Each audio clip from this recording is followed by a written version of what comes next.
네, 지수가 1950선 정도에서 움직임이 나타나고 있습니다. 삼성전자는 마이너스 전환이 나오고 있지만 자동차 종목군들이 오늘 외국인 투자가들이 매수하다 보라서 선전하는 모습이 펼쳐지고 있고요.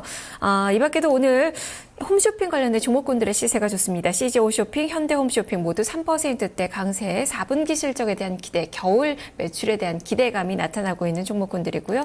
헬스케어 관련된 종목군들도 지금 인피니티 헬스케어가 고점을 높이면서 4%대 상승, 인포피아도 5%대의 수익률이 기록이 되고 있습니다.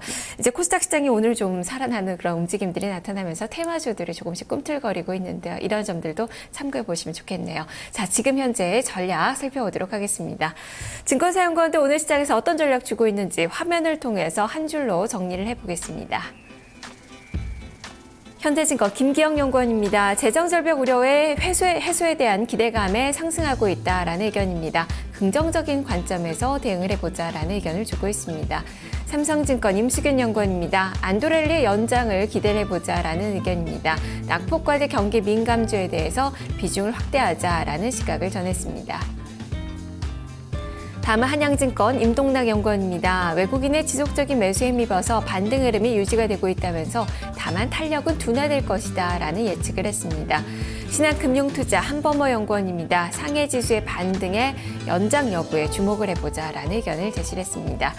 자, 시장에 대해서는 의견들이 많이 좀 긍정적으로 바뀌고 있습니다. 해외 가장 중요한 변수였던 재정절벽 우려도 많이 완화가 되고 있고 중국 증시 그동안 어려웠었지만 어제 급반등이 나왔는데요. 이것이 연속성을 오늘 또 기대해 볼 수 있을지도 10시 이후에 좀 점검이 좀 더 필요할 것 같습니다. 어쨌든 시장에 대해서 긍정적인 낙관론들이 나오면서 매수에 대한 의견들이 이어지고 있는데요. 자, 이 중에서 현대증권 김기영 연구원 만나보겠습니다. 연구원이 안녕하세요. 네, 안녕하세요. 네, 재정절벽 해결을 기대를 하고 계십니다. 긍정적으로 접근을 보자라는 한 줄 전략을 주셨는데요. 자, 자세히 시장에 대해서 전망을 해주시죠. 예, 전일 다우지수는 재정절벽 협상에 대한 긍정적인 뉴스로 인해 상승했지만 이 애플의 폭락으로 인해 S&P는 상승폭이 제한됐고 나스닥 지수는 0.7%가량 하락하며 마감했습니다. 우선 재정절벽과 관련해서는 오바마 대통령은 최고 경영자들과 테이블 회동을 가지며 이 공화당이 부자 증세에 동의해주면 이 재정절벽 협상은 일주일 내에 해결될 수 있다 자신했습니다. 또한 작년 8월과 같이 협상 실패로 인한 이 신용등급 강등을 불러왔던 그런 대립에는 말려들지 않겠다고 강조했습니다. 또한 대략 40여 명의 공화당 하원 의원이 오바마 대통령과 재정절벽 협상에 대해 이 모든 사항을 고려할 수 있다 의견을 밝힌 것으로 보도돼 이 공화당 내부에서 의견이 엇갈리고 있는 것으로 파악되며 이는 결국 재정절벽 협상 타결에 대한 기대감을 키우고 시장에 긍정적인 영향을 미쳤습니다. 하지만 역시 시가총액 600조의 애플이 여러 악재가 겹치며 6.4% 폭락한 것이 시장에 부정적인 영향을 미쳤는데요. 주된 내용으로는 애플의 태블릿 PC 시장 점유율에 대해서 지금이 최고치이고 앞으로는 계속 하락할 것이라는 의견이 있었습니다. 또한 한 선물 중개사가 이 애플에 대한 신용 미수 증거금 비율을 30%에서 60%로 상향 조정하며 현재 주가의 정당성에 의구심을 가지게 만들었습니다. 이 애플은 2008년 12월 이래로 최악의 하루를 기록하며 마감했습니다.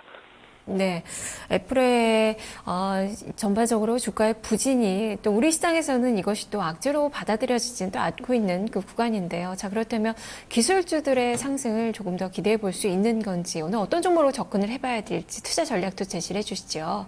이 전기 전자 업종의 비중이 큰 우리 시장은 나스닥과 연관성이 조금 더 높은 것으로 알려져 있지만 역시 오늘만큼은 사실상 긍정적인 흐름을 이어갈 수 있을 것이라는 생각이 듭니다. 지난 9월 이후 삼성전자와 코스피 지수는 동행하는 추세를 보여왔는데 이 전일 애플의 급락이 개별 리스크와 연관된 이슈에서 비롯된 것이기 때문에 이는 경쟁사인 삼성전자에는 긍정적으로 해석되기 때문입니다. 쉽게 말해서 롱숏 전략에 비유한다면 애플을 팔고 삼성전자를 사는 전략이 성립되기에 좋은 흐름이라는 판단입니다. 이에 어제 최고가를 경신한 삼성전자도 향후에 긍정적인 흐름을 이어갈 수 있을 것으로 예상이 되고 이에 따라 우리 시장도 추가 상승을 시도할 수 있을 전망입니다. 다만 오늘 이 LG전자와 삼성 SDI가 이 유럽 연합으로부터 6,400억 상당의 과징금을 부담하게 된 뉴스가 있었는데 이는 업종보다는 개별 종목 흐름에 제한될 것으로 예상합니다. 이를 제외한다면 IT 쪽의 견고한 주가 흐름이 지속될 수 있을 것으로 예상하고 있습니다. 또한 최근 이 중국의 매크로 지표의 지속적인 개선 여부와 어제 발표된 2013년 경제공작회의의 구체적인 방향 제시, 그리고 최근 미국의 주택시장 및 소비심리 개선 추이를 고려했을 때 이번 재정절벽 이슈만 잘 넘긴다면 증시는 이 글로벌 경기 회복 기대감과 함께 추가 상승 시도를 할 수 있을 것으로 전망하고 있습니다. 따라서 현재 시장은 긍정적인 관점에서 대응해야 한다 생각하며 세부적인 대응으로는 운수장비, IT, 화학, 건설, 유통업종 등 당분간 이 소비재와 자본재 간의 이 바벨 매수 전략을 통해 수익의 극대화를 추구하는 것이 유리할 것으로 예상하고 있습니다. 네, 알겠습니다. 말씀 잘 들었습니다. 네, 감사합니다. 네, 낙관론이 이야기가 됐네요. 중국 관련된 종목군들, 그리고 지금 삼성 SDI와 LG전자 이렇게 지금 유럽의 과징금 부과 악재가 좀 터지고 있는 그 종목을 제외한 나머지 IT주에 대해서는 계속적으로 긍정적인 관점을 가져보자라는 시각입니다. 현대증권 김기영 연구원과 함께했습니다.